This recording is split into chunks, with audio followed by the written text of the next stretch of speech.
Good morning and welcome to my kitchen. It is time to cook, and today I have got two very delicious recipes for you. First of all, I'm going to teach you how to make a delicious risotto. We're going to do it properly. It's going to be a white risotto. We're going to use fennel, garlic, some fresh basil, parmesan, a little bit of lemon juice. It'll be a lovely, light, sort of early summer, late spring, early summer, easing into the summer. What do you think, Emily? Sound good? It sounds delish. And with all risottos, everybody makes too much. I do, you probably do. Yeah. Everybody makes too much. What do you do with leftover risotto? Because I'll be honest, warming it up in the microwave, it's not great. So we're going to make arancini. Arancini are lovely little risotto balls. Delicious. I'm going to serve that up with a tomato and aubergine sauce and some garlic mayonnaise. It's all inspired by some delicious street food I had at Carfest North. What would it be, 3 years ago? I'm going to Carfest North this year, so if you come into the Carfest, I'll see you there. And hopefully we'll have some arancini there as well. So, let's get started. Do you like a risotto, Emily? Oh, I do. You do? Yeah, and it's like one of those things that I used to find quite difficult to make until you showed me how to make it. Well, you know. So we'll get a little bit of oil in the pan, start getting the pan warm. I think risotto can easily go wrong. Yeah. But you just follow a few tips. It's not a recipe that's kind of natural to us. It's quite a different cuisine. It's a bit like paella with you know, the Spanish paella. It's not a familiar dish to us, and we probably don't make it quite how they do in Spain. Carlos is shaking his head. I make it better. Add chorizo and breadcrumbs. Watch one of my previous episodes on how to make paella. It's delicious. Isn't it, Carlos? No. It's no paella, there's chorizo in it. Anyway, so we're going to start with fennel. I'm going to use fennel rather than onion, okay? Because I like the flavour. I love fennel. I think it gives more flavour than onion, okay? But if you're not a massive fennel fan, just use a white onion. Okay, so we're just going to shred it up. I think using fennel gives a much more sort of fragrant, light flavour. And the minute the dog hears the chopping board and the knife, she's here, aren't you, kid? Hey? It's not carrot today. No. Can you add things like carrots and things like that to your risotto? Yeah, I mean, what I'm trying to make is what I would call a risotto bianco, which is a white risotto, which is so... If you want to make it white, obviously, you need to use white vegetables in it, but you could use, traditionally, you know, carrots, celery, onions. If you don't like fennel, use celery, that would work quite well, or onions or shallots. It's really about getting that base of flavour to begin with. Risotto is about layers of flavour. So we're just going to take the tops off, take the bottom off, What's your favourite risotto? Ooh, What would it be? red wine risotto. Mm. Yeah, one New Year's Eve, some good friends of ours, Greg and Katie, came up to the Lake District, and we'd obviously enjoyed, this is BC, before children, Yeah. we enjoyed our New Year's Eve in Keswick, and we were a little bit jaded, and we went out on a walk, and it was one of those walks that literally the rain was coming up at us, as well as down, as well as across, and we came home, we lit the fire, and I made a red wine risotto, and we still talk about it now to this day, and it's actually a recipe in my very first cookbook, that one. And we served it up with monkfish, which is delicious. Ooh. But just a good red wine risotto. Just, if you're going to make a risotto, take your time, good stock, good flavours, and cook it right so it's not too dry. It wants to sort of, when you spoon it onto the plate, it wants to sort of settle. Yeah. And then I always finish it with olive oil so you get that nice silkiness. So there you go. Lost myself a little bit there. That was about 15, 16 years ago, that. red wine instead of your white wine? Yeah, for a really deep flavour. Now, if you're making a tomato risotto, I would probably use red wine in that just to give it some more flavour. But you could, if you wanted a much lighter, sort of summery tomato risotto, you might use a dry white wine just to get more flavour. And you always boil the alcohol out, so it doesn't really matter. Or if you've got some old wine, you know, we don't generally have wine left over in our house. But if you do, it's a good way to use it up. Have you got to be particular with your white wine? I always say if you wouldn't drink it, don't cook with it. Okay. It's one of those. So all this fennel into the pan. Okay, so let's get the fennel cooking. Now, in there with the oil, it's really important that you season it up with some salt at this stage because that will draw the moisture out. Just the same as when we're cooking onions, exactly the same thing.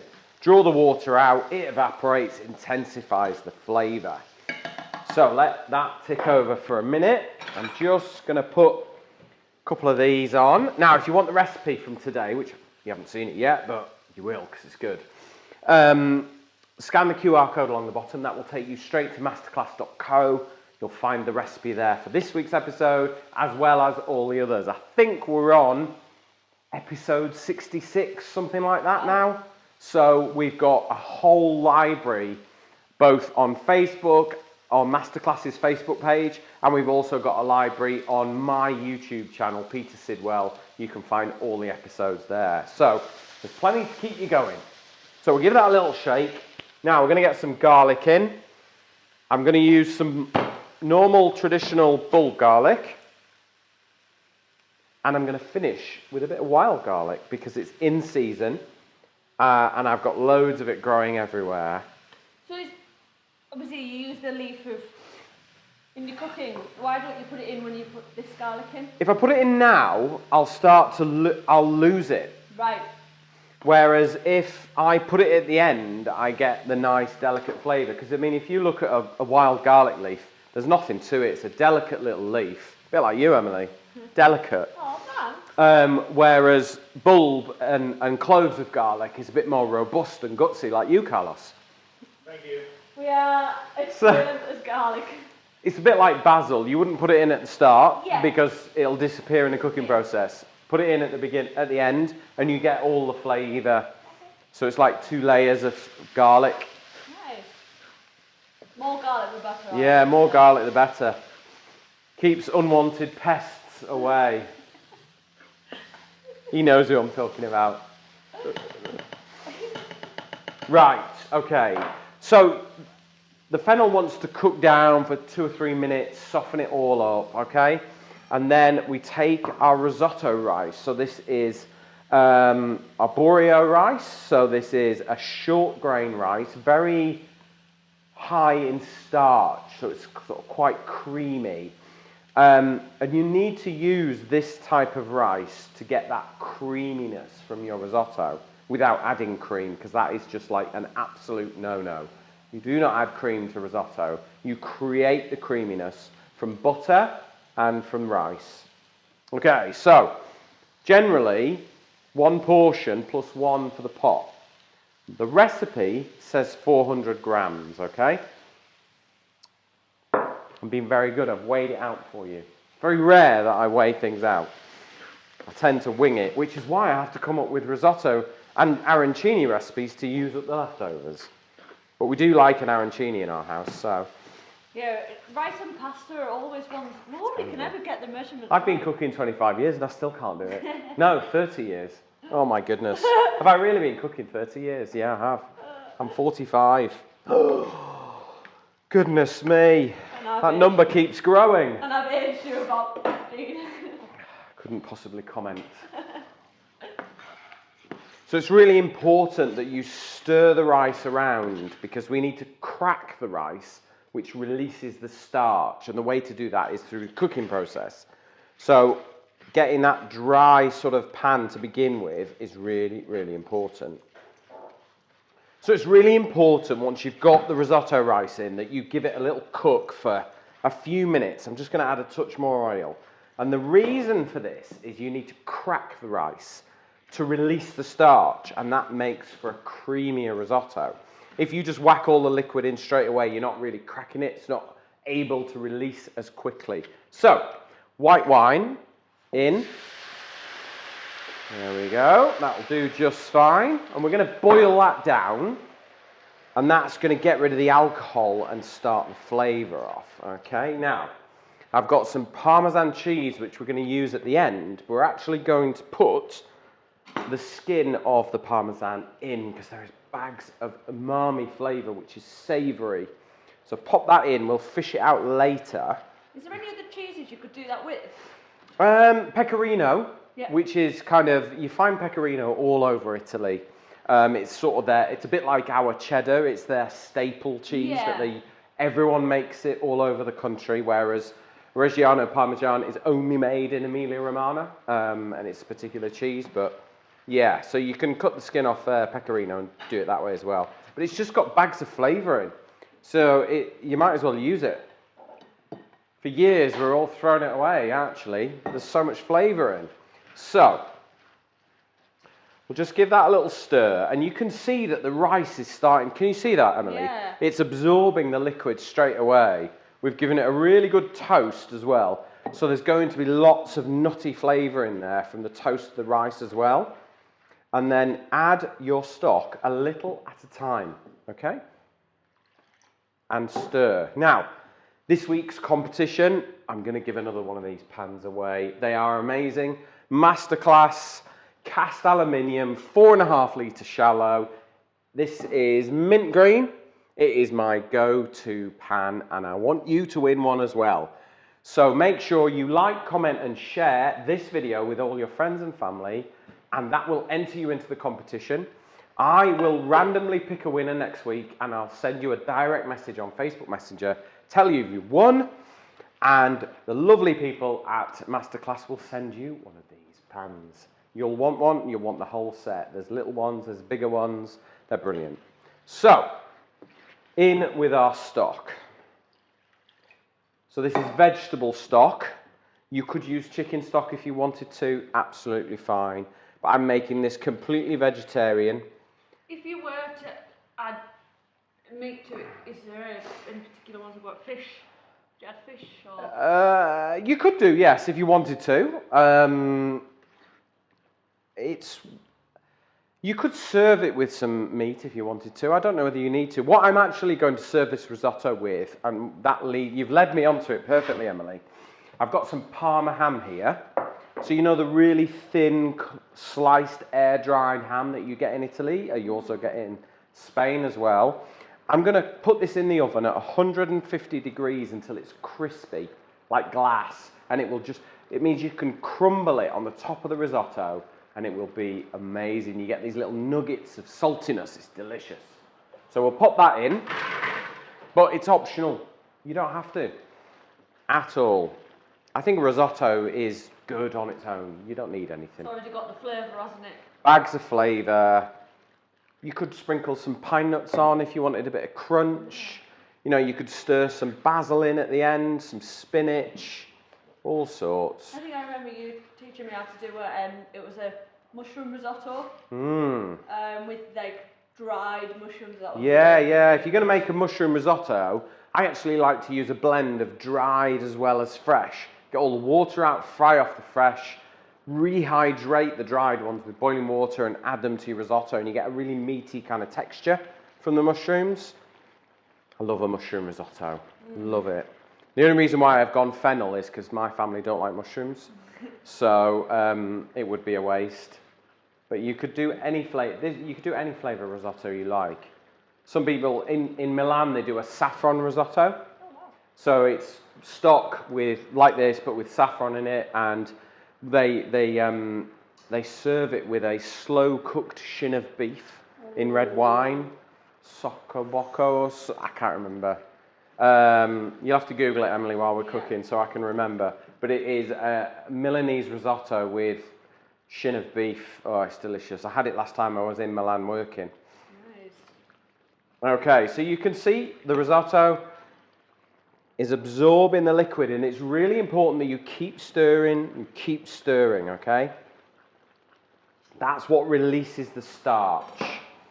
So I'm going to pick my wild garlic leaf while that's cooking, and we're just going to pile it up. So I picked this from Great Wood, which is just down on the edge of Derwentwater, on Waller Crag side, not Catbells, the other side.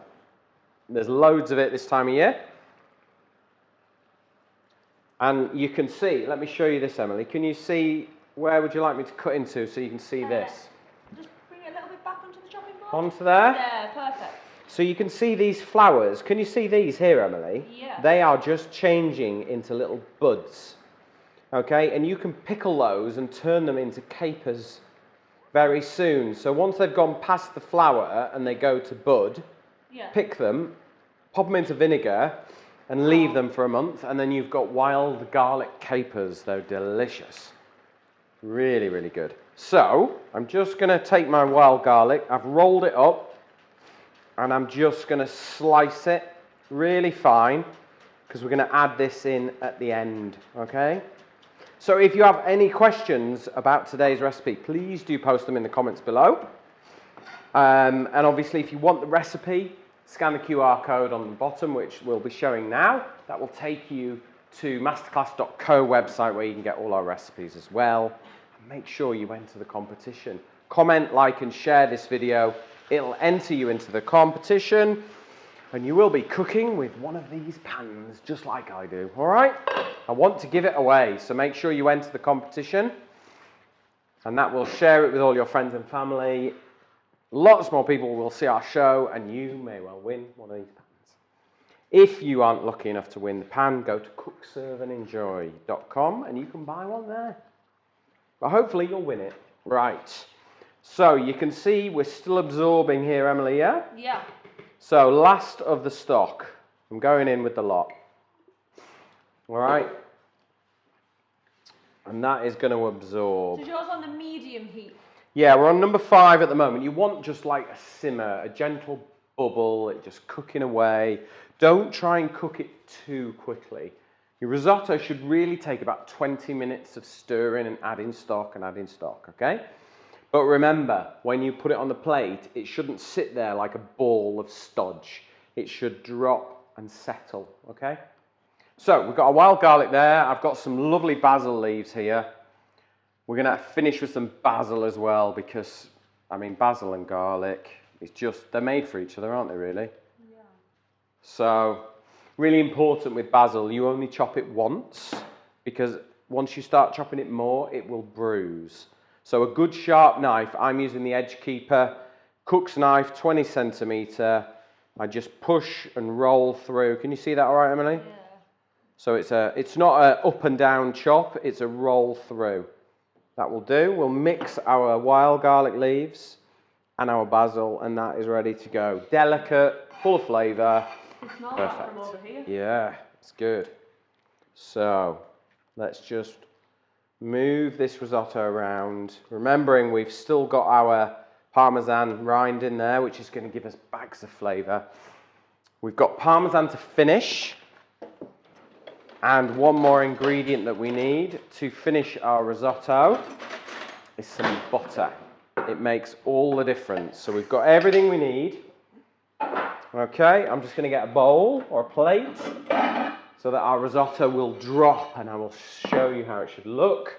And I'm also going to garnish it up with a few wild garlic flowers because it's just the way I feel today. A bit floury, dainty and delicate. What are you laughing at? In touch with my feminine side. Okay, so that's just going to come up to bubble. Okay, right. Let's get on. So, you can see we're up to the boil, we're simmering. The risotto rice is creamy. It's released all its starch. The flavours are all starting to marry together. We just need to finish it. And the best way to test the rice, have a little taste. It should just have the tiniest of bites, okay? A little chalkiness in the centre, because by the time you've spooned it out and served it up, it will be cooked to perfection.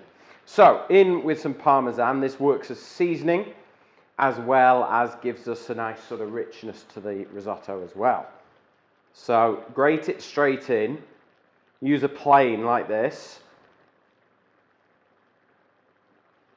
because then it's really finely grated and it will just blend into the liquid of the risotto. There we go. We'll keep that as well for a finish. You can see as soon as you stir it in, it just blends into the risotto. Lovely. Smells good. Right, butter. That will finish it. All right. There's 4 portions there. Emily, that's okay. I know your aversion to butter. Makes it taste good though. You wouldn't even know it's there. I'll allow it. Thanks. We've made more than we need, so it's okay. So that was about 30 grams of butter there. So between 4 people, that's not a lot, Emily. It's about 8 grams. That's about a week's worth of butter for you. Yeah. Okay. That's it. Okay. So in with our herbs. Oh, they smell good. In they go. In with a little lemon zest as well, and that will just sort of balance out the richness. Not too much. Maybe a quarter of the lemon zested. And then I like to finish with a bit of lemon juice, because again, I think it just balances the dish. And there we go. That is a good looking risotto. So let's talk about how we finish our risottos, yeah? So we talked about when you serve it, it should fall, okay? When I go out to some restaurants, I'm not going to name any names, it sort of sits there like a ball of stodge, and it's not good. So we take the risotto. Could you just see that on the chopping board? Yeah. We're going to take another spoon of risotto, and it should fall, okay? So it's sat there now, but if I take it like that, that's how they serve it, okay? Let's put some little flowers on there, make it all delicate and dainty. What do you think, Emily? Yep. Like me? Absolutely. Delicate and dainty. There we go. And then risotto. For that silky finish, your best extra virgin olive oil that you've got in the cupboard at the end. Don't cook with it. Finish with it. But there you go. That is how to make an absolutely delicious white risotto. That is so good.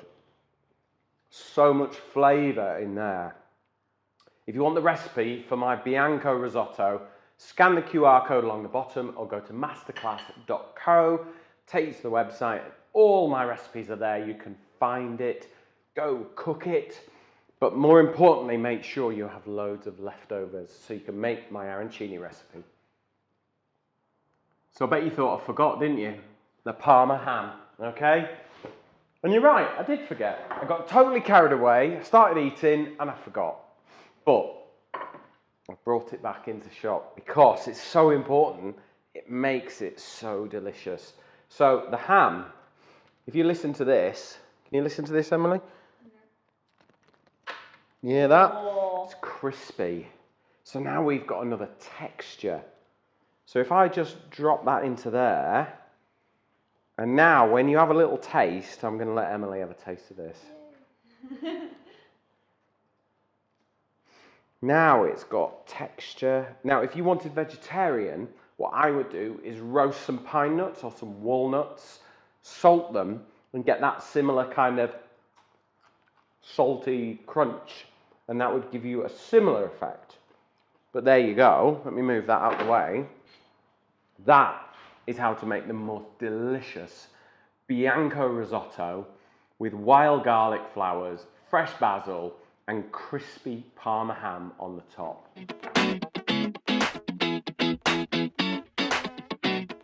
Arancini risotto balls are absolutely delicious, and they are the perfect way to use up leftover risotto. Now, don't know about you, I always make too much, but I store it in a container. It will freeze and it will be perfect to make arancini. I'm going to show you how in a minute, but first I'm going to show you how to make a delicious sauce that goes with it. So it's going to be a roasted garlic and aubergine sauce. Now, the first thing we need to do is roast the garlic. So I'm going to take a piece of parchment paper and a whole bulb of garlic there.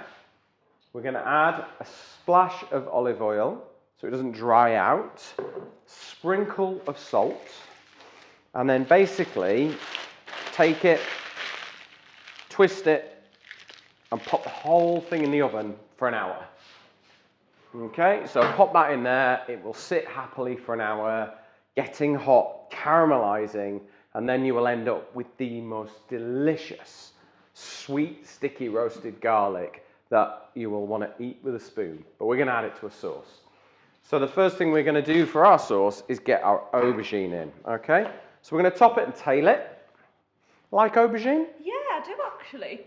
It's a vegetable that I've just been, I never used to like it. I think it was a texture thing, but... It's good for,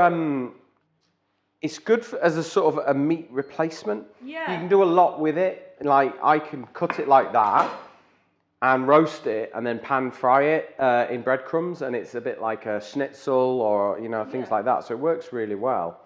So all I'm going to do is cut it into slices, about 1/2 centimetre thick. And we're going to get it in the pan and we're going to get it cooked down. So, into long strips. And then turn it the other way, and then we're going to dice it into little pieces. Now, the smaller you chop it, the quicker this sauce will cook. But it's very important that you cook the aubergine and give it the time it needs, because if you don't, it will be quite bitter, okay? So it does need cooking out. So, splash of oil in the pan, and we'll get our first lot of aubergine in. Okay, a little bit of salt, that'll draw the water out and allow the cooking process to speed up. So, we'll do the same with these. Is there any other veg you could add to this, or is it? You can add all kinds of veg to it as you like, really. You know, if you've got, it's quite a good sort of salad box clearer, really. Yeah. You know, and veg box. You could add carrots to it, onions, whatever you like. It's actually this recipe. When I was in Carfest a few years ago cooking and demoing, I went over to the Arancini guys or brothers, I think it was. They're in London, or they used to be, and they used to make the most amazing arancini and served it up with this roasted aubergine and garlic sauce with aioli, which is like a garlic mayonnaise. And oh my goodness. You can keep your burgers and pizzas. They were amazing. They were so good. I ate them all weekend. They were delish. So I thought we'd make them. And we've always got too much risotto in our house when we make it, so it's always good to have a recipe that uses it up. Okay, so let's give that a stir. Get that oil and get that salt moving so we can begin the cooking process. Get that water out and that bitterness away. All right? So once you start to see a bit of colour, take about 20 minutes to make this sauce. Obviously we'll speed it up for you, but it's definitely worth the time. And I would always probably double, treble up the recipe and freeze the sauce down for a rainy day, because it's really delicious. It takes as long to make double as it does to make one batch. Okay, so in with some white wine. That'll work nicely. And then a tin of chopped tomatoes. Pop that in. And then I'm going to fill this up with water. And that'll give us plenty of cooking time. So it won't over reduce and go sort of sweet and sticky tomato. It'll still taste nice and fresh and delicious. So while that's cooking, the garlic's in there roasting, we can make our risotto balls. So I'm just going to move that over to one side. Let that cook. And I'm going to bring some vegetable oil in here. I'm just going to warm that gently. Now, if you've got an air fryer, you could do it in that. You could also just spray your risotto balls with a little bit of oil mist, you know, in the sprays that you get, and bake them in the oven. But today I'm going to show you how to do them in oil carefully.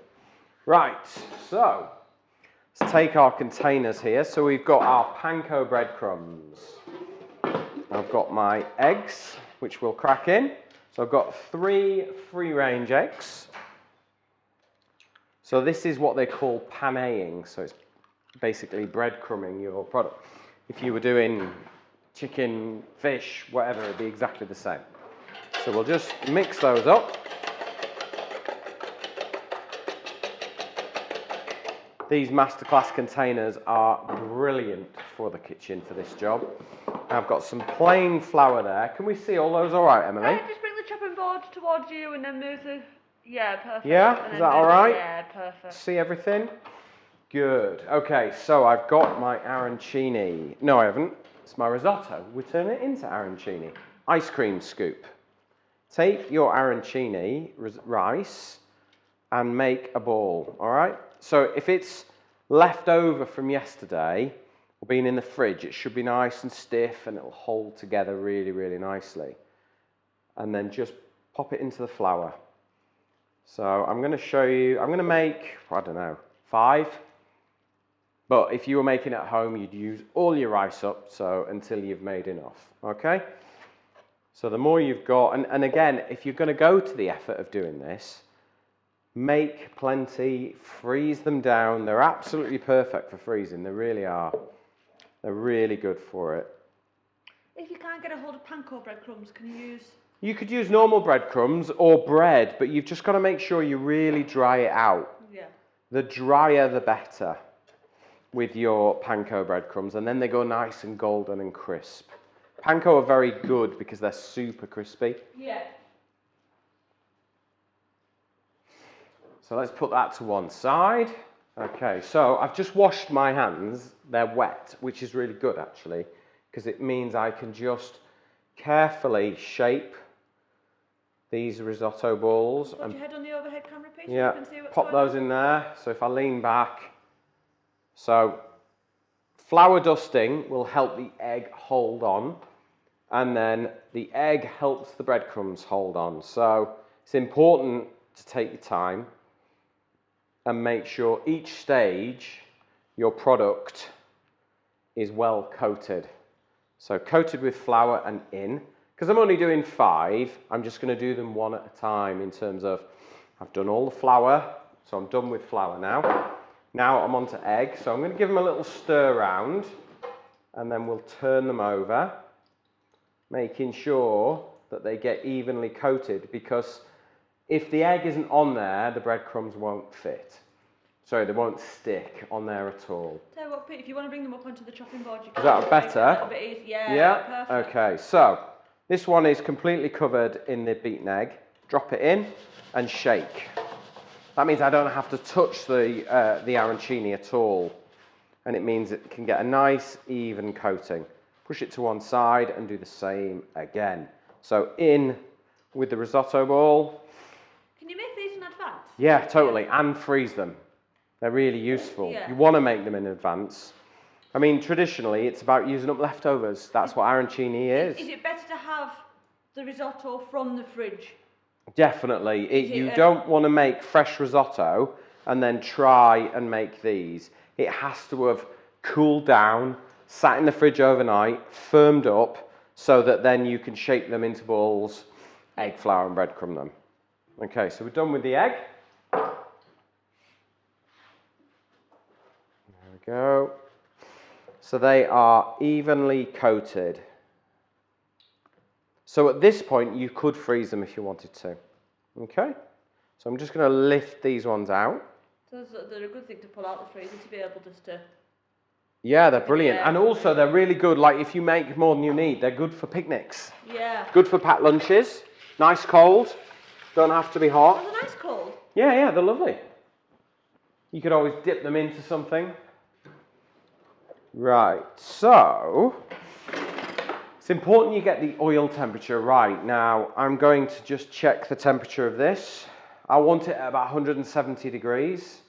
If you're going to go to the trouble to deep fry them in your kitchen, it's important that you do it safely.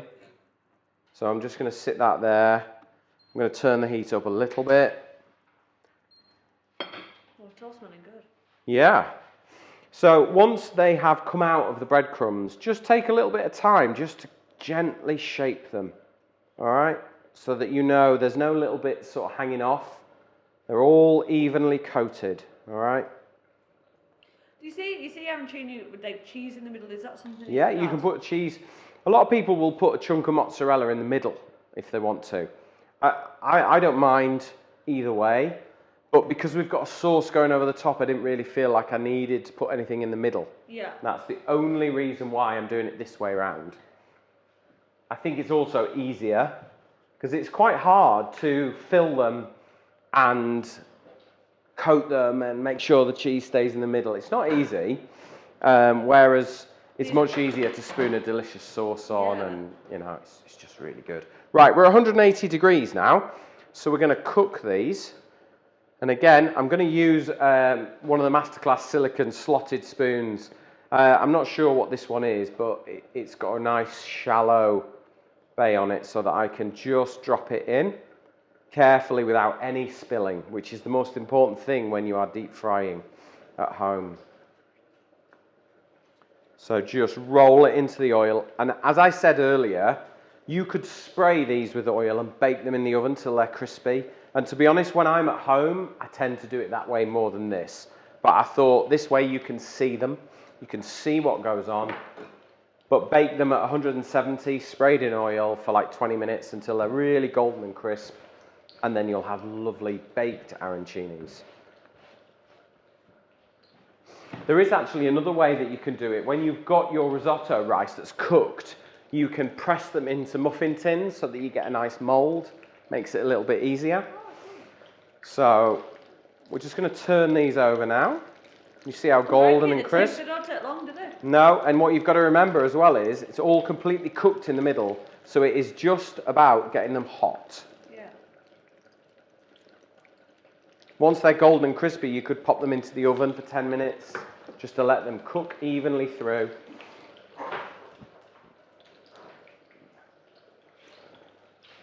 Okay.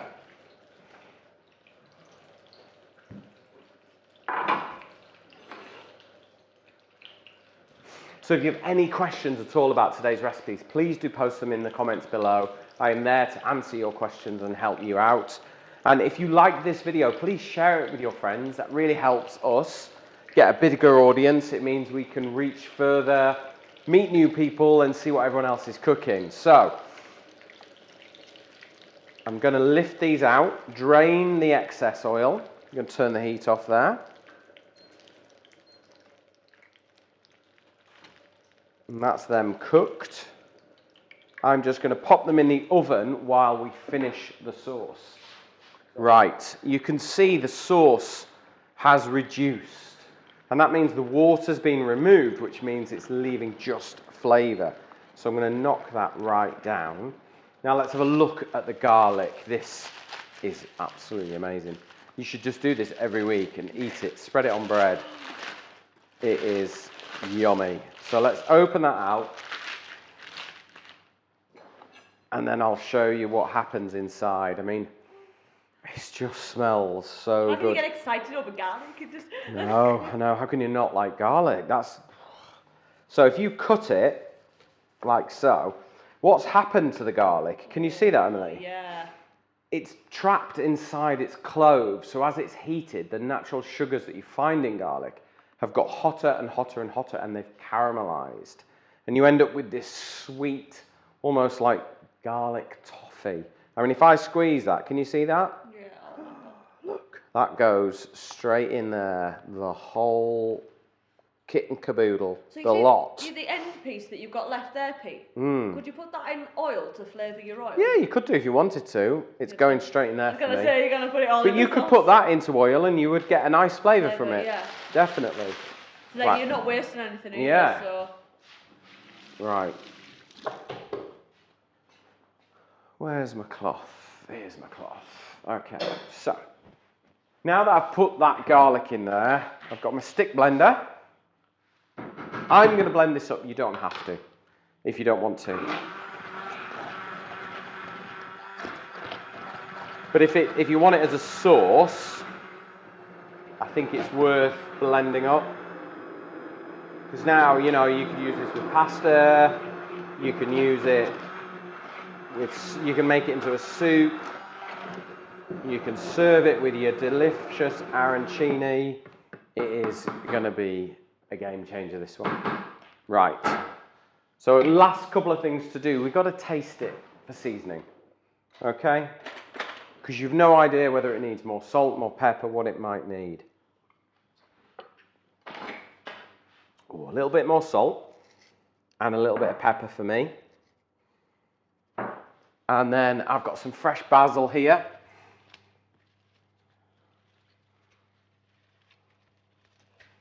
Which will be just delicious in this with all that lovely garlic. So just chop.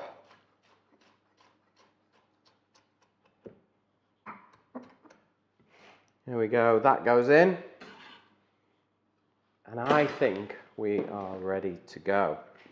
Now, stir that through. That is our sauce done. Let's get our arancini, which have just sat in the oven, keeping warm, doing their thing. Lovely.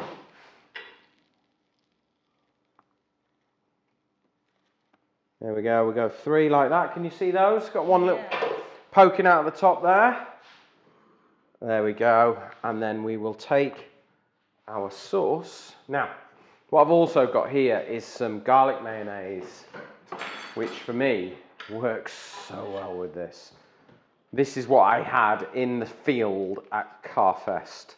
And this is what's made me want to make this, because I was the only one there. And I think it needed more people to know about these because they are absolutely delicious. There we go. Combination is incredible, I promise you. Now, if you want the recipe for this, scan the QR code along the bottom or go to masterclass.co. It will take you there. All my recipes are there and all the information about Masterclass products are there for you to find out. I'm going to taste this, but thank you very much for watching. I hope you have enjoyed the program. If you have, please share it with your friends and family. Let them know what we're doing, what they're missing out on, and get cooking in their kitchen.